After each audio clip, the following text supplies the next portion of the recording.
All right, I wanted to talk about fuel storage. I know we haven't talked about fuel storage much in the past. A couple other videos I made, I think the fuel tanks were on the back of the truck, but I really didn't go over those in the mount that I made for them. So this morning I wanted to go over how I made that mount and how much it can carry on the back of the truck. I wanted to make a mount that was temporary so I could just bolt it on, take it off the truck, because I like to drive the truck around when I'm not, traveling around. I like to have it as a daily driver, so I didn't want to modify the bumper and the back door and everything else. I wanted to keep the spare tire the same. So I made this fuel can storage for it. So hopefully you can get some ideas from it. This is the fuel can rack. Just got to land on the floor here behind the truck. Get a couple shots of it. It's kind of weird looking because I made it not only to hold fuel cans but to also hold the shower ring. So don't mind the extra arms here. I'm trying to point them out. These long arms that go from here all the way out and from there all the way out, and then on the top this thing right here, don't pay attention to those because that's just where the shower ring hooks on.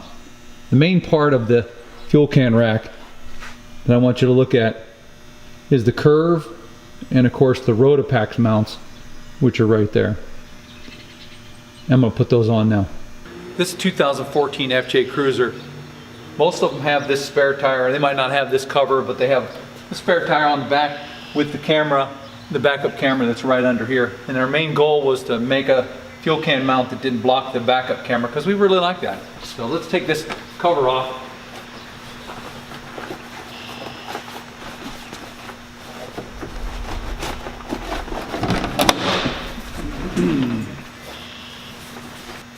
Okay, that's the vinyl cover with the little rigid plastic that goes over top of that. Now the next thing we have to do is take this out right here and take the bolt out that holds this hard plastic cover on top.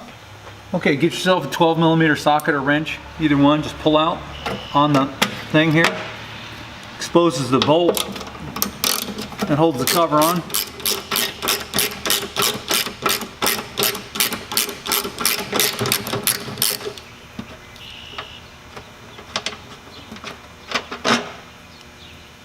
Pretty straightforward. Cover comes off. This bolt's important because it's one of the bolts that holds the fuel can storage that I made. Now there's two bolts here. One holds that cover on, real long bolt. There's a shorter bolt here that I'm not really even sure what it does. It I guess reinforces this spare tire holder, and that's the other bolt I use to bolt on the spare tire fuel can holder. So loosen it up.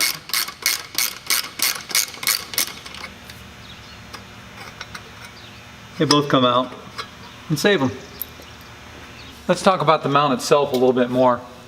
Hopefully you can see this, but all I did was take a piece of 3/16 metal right here and just cut it out to the shape of the Rotopax mount. And all that is a round mount with these extensions on it. You can get these online. They're not very hard to pick up.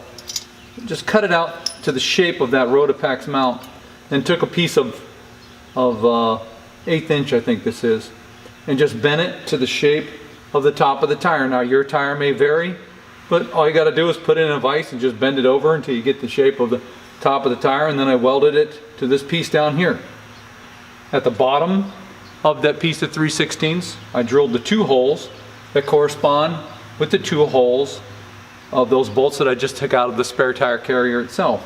Don't pay attention to the people that don't want to make this. This is just for the shower ring, so don't worry about those. You can just cut this straight off. So there you go. I mean, it's pretty straightforward stuff.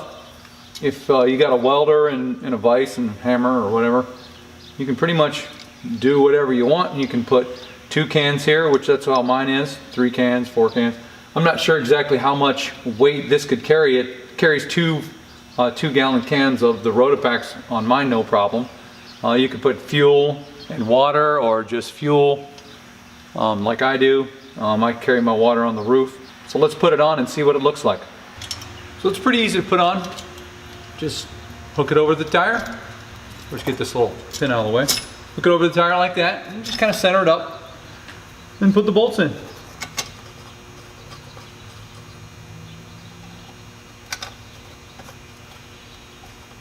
I painted this with that truck bed liner just to make it kind of textured and so it doesn't rust. Tighten it up.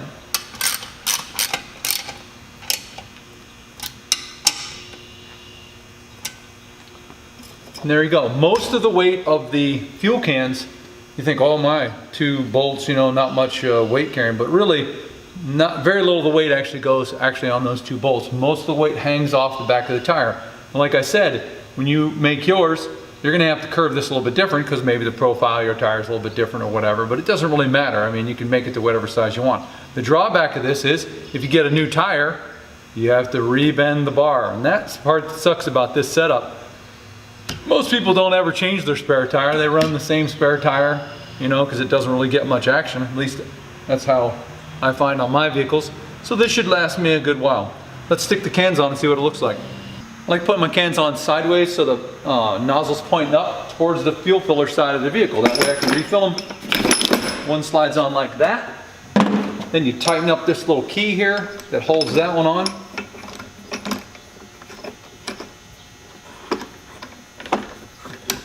Give it a couple turns until it's tight. That's a little too tight. There we go. Let's go with that. And then the second one goes right on top.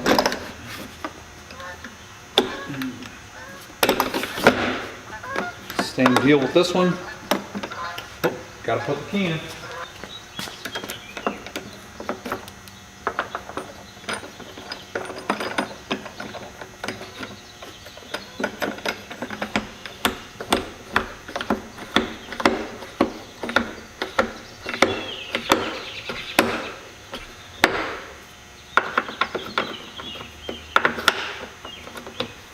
Locks on, and it's pretty steady.